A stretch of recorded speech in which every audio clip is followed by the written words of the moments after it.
nilang ilantad or through the dissenting opinion lang po? Anyone. Okay. Let me follow up that question later on. No? Yung Nery case po kaya, would you think as the Secretary of Justice applicable then, if a crime is being committed or being discussed, if in effect, halimbawa po, whether it's Congress or the President of Judiciary, may executive session, nag-uusap, pinag-uusapan bribery, o bibigyan tayo ng ganitong milyon, hati-hatiin natin. Yung isa ba sa kanila pwedeng biglang pumunta sa inyo magsumbong dahil sabihin, hindi na to covered ng judicial or executive privilege or legislative privilege kasi pinag-uusapan na dito, krimen. Opo, that's outside of the privilege. And tinignan ko po kasi dun sa, si Justice Carpio may sinight din po siya, yung case po ni Williams versus Mercer. Ang sabi po dito, the privilege of judicial communications, however, is not absolute and must yield if significant interest outweighs a judge's interest in confidentiality. For example, the demonstrated need for evidence in a criminal prosecution or in an investigation of judicial misconduct warrants an intrusion into the confidential nature. Aking kaibigan, no? Yung reliability nito, no? Wag nang yung little lady or big congressman or very tall congressman. Total, at lampas ng Ash Wednesday, kaya wag na si Congressman ba na lang pag-usapan natin. No? Iba naman, ang tinutukoy ko, anyone who has first-hand knowledge na nangyari sa Supreme Court. Kasi kami mismo, ang dami namin naririnig na chismis. Ganito daw nangyari sa Maniobra, nagmi-meeting daw yung ganito, ganyan. Ayoko sabihin dito, one, dahil chismis. Pangalawa, kalalaki namin tao, tsaka mga senator judges kami, hindi kami dapat makinig sa chismis.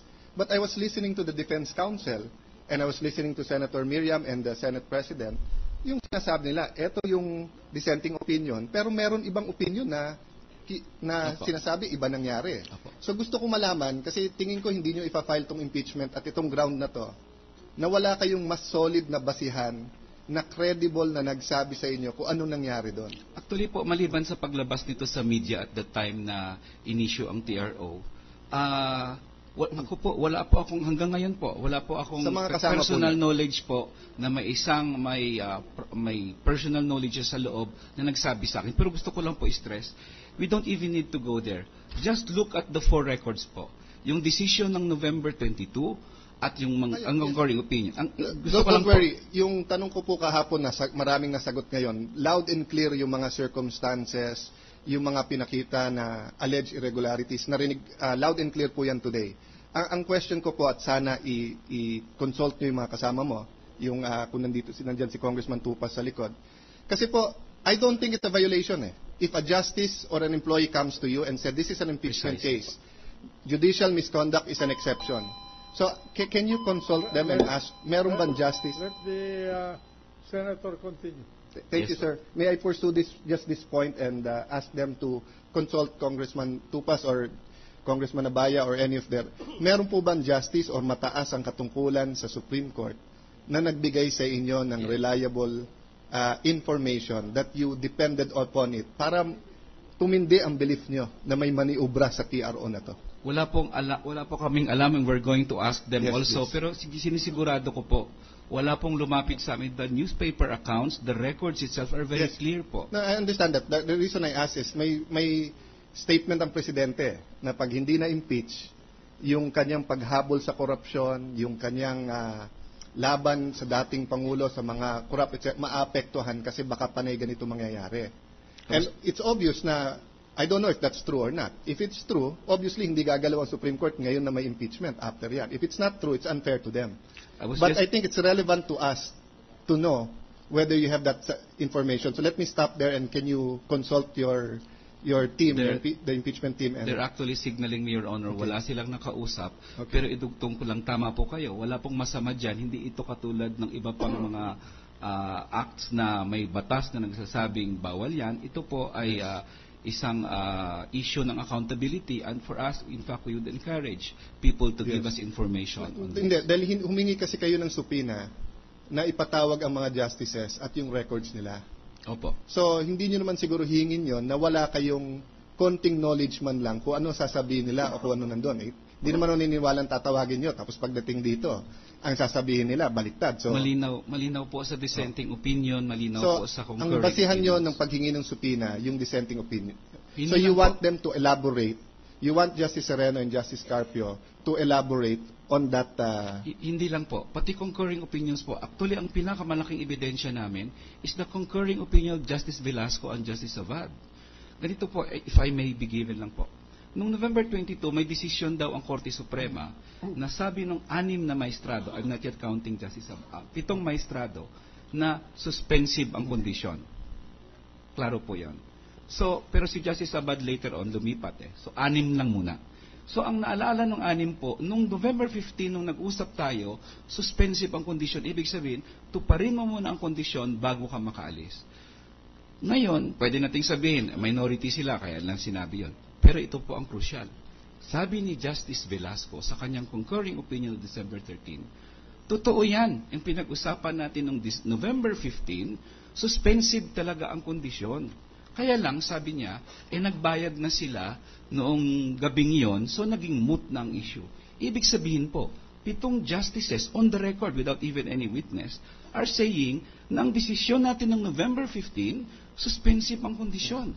Ngayon po, ang nakalagay po sa November 15 resolution ni Chief Justice, hindi po suspensive, baliktad po. Malaking bagay po yung tuparin mo muna ang kondisyon bago ka makalipad kaysa sa desisyong kinraft ni Chief Justice na nagsasabing, hindi, pwede ka na makalipad, may 5 araw ka na tuparin ang kondisyon. And I'd like to add, one more decision, concurring opinion of Justice Abad.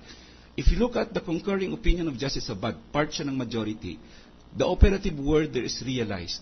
Sabi ni Justice Abad, tama si Justice Sereno. Nung una, nagsabi ako walang compliance. And sinabi ko rin na, kung walang compliance, therefore, hindi effective ang TRO kasi suspensive nga naman yun. Yes. Yun na lang. However, sabi niya, I changed my vote when I realized, sabi niya, that the condition written in the resolution drafted by the Chief Justice says that it's effective immediately and resolutory. So, ibig sabihin po, yung 6 na naniniwala, nagsabi, suspensive ang kondisyon, plus Justice Presbytero Velasco, nagsasabing suspensive ang kondisyon, plus Justice Abad, who as late as November 18, said that suspensive ang 8 po yun. Majority na po ng Korte Suprema. Malinaw na malinaw yun. Nagsabi. Records lang po yun. In fact, sing linaw ng Secretary of Justice, pwede ka rin maging Secretary of Justice. Opo, salamat po. Pero ang pinupunto nga po kanina ng defense at ng ibang senador, yung po ay personal knowledge nung sumulat. Pero yung nagte-testify po ngayon, hindi yun ang personal knowledge niya. She was basing that on her reading and you're basing that on your reading of that. That's why tinatanong ko kung meron diretsong nagsabi sa inyo, kasi ayoko magkamali sa impeachment case na to Gusto ko sana, kung meron nakapagsabi sa inyo, madala dito sa witness stand, justice man siya, empleyado man siya ng korte, para diretsuhan na natin malaman kung ano yung buong story na to. Kasi I leave you with this one question which I asked Congressman Dasa yesterday and I saw you standing behind him. Kasi yung sinasabing that Chief Justice exerted influence, no? Ang hirap to draw the line When are you exerting influence and when are you just being an advocate? Halimbawa sa caucus sa Monday, kung kumbinsin ko ng kumbinsin yung mga kasama ko, payagan yung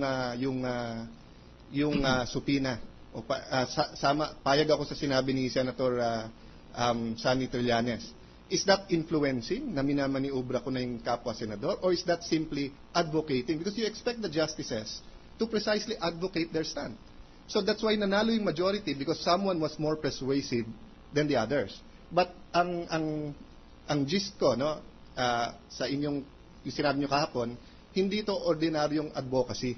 May maniubra dito or you cross the line dito, no? So, tingin ko po, mas makikita natin yan kung malalaman natin at hindi siguro mabubuo ang impormasyon ng presidente. The good secretary declined, no? So, I guess, parang she doesn't confirm nor deny. Ganun din po, ang presidente po kasi is allowed to receive information from the military that he doesn't have to share or from intelligence or from his alter ego. It's covered by executive privilege, no? But I think that would be very relevant information here. But I don't want to go into circles because I think I made my point there. At the end of the day, ang magiging decision kasi namin, impeachable ba dahil partial at nagkaroon ng maniubra dito? Or normal lang to na yun ang akala talaga ng Chief Justice na ayon sa batas at kinumbinsi lang niya? Or siya na kumbinsi din ng mga kasama niya? Tama po kayo. Actually, ang charges po namin 2. To the Chief Justice as a justice who voted with partiality and to the Chief Justice, who is the Chief Justice, is the administrative head of the Supreme Court. Doon po sa pangalawa muna po tayo. Marami siyang acts.